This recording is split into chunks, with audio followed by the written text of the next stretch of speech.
മേളകർത്ത രാഗത്തിൻ്റെ രണ്ടാമത്തെ പാർട്ടാണ്. അപ്പോൾ കഴിഞ്ഞ ദിവസം നമ്മൾ മൂന്നാമത്തെ ചക്രം അഗ്നിചക്രം വരെയാണ് നിർത്തിയത്.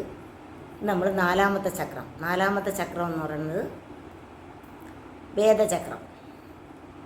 വേദചക്രം എന്ന് പേര് വരാൻ കാര്യം എന്ത്? 4 വേദങ്ങളാണുള്ളത് ഇല്ലേ? ഋഗ്വേദം, യജുർവേദം, സാമവേദം, അഥർവണ വേദം. ഇങ്ങനെ 4 വേദങ്ങൾ 4 ആയതുകൊണ്ട് നാലാമത്തെ ചക്രത്തിന് വേദ എന്ന് പേര് കൊടുത്തു. ചക്രം 5 ബാണചക്രം. ബാണചക്രം എന്ന് പറഞ്ഞാൽ 5 ഉള്ള ഒരു കാര്യം എന്താണ്? മന്മഥൻ്റെ പഞ്ചബാണങ്ങൾ. മന്മഥൻ്റെ പഞ്ചബാണങ്ങൾ ഏതൊക്കെയാണ്? അരവിന്ദം, അശോകം, ചൂതം, മല്ലിക, നീരോൽപ്പനം. ഇങ്ങനെ ഇതെല്ലാം മന്മഥൻ്റെ ബാണങ്ങളാണ്. അത് 5 ആയതുകൊണ്ട് 5ാമത്തെ ചക്രത്തിന് ബാണചക്രം. ബാണ എന്ന് മാത്രം പറയാം, ചക്രം കൂടെ ചേർത്ത് പറയാം, അത്രയേ ഉള്ളൂ. 6ാമത്തെ ചക്രം ഋതുക്കൾ 6. വസന്തം, ഗ്രീഷ്മം, വർഷം, ശരത്ത്, ഹേമന്തം, ശിശിരം എന്നിങ്ങനെ ഋതുക്കൾ 6 ആയതുകൊണ്ട് 6ാമത്തെ ചക്രത്തിന്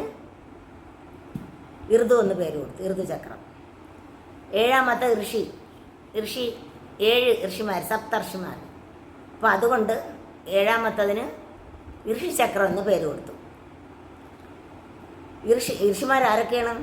ഗൗതമൻ, ഭരദ്വജൻ, വിശ്വാമിത്രൻ,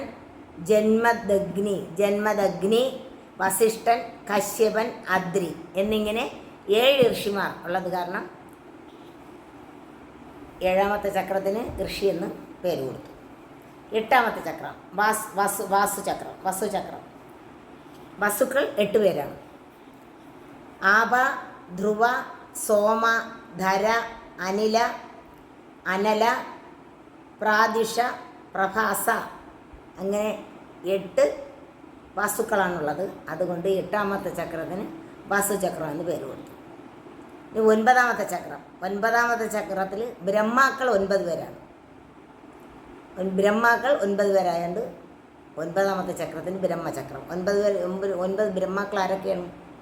അത്രി, കൃതു, പുലസ്ത്യ, ബലഹ, ഭൃഗു, മരീചി, വസിഷ്ഠ, ദക്ഷ ഇവരാണ് 9 ബ്രഹ്മാക്കൾ.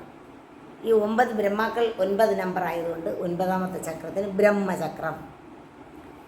അപ്പോൾ നമ്മൾ ഇതുവരെ എത്ര ചക്രമായി? 9 ചക്രം. ഇനി 3 ചക്രം കൂടിയുണ്ട്.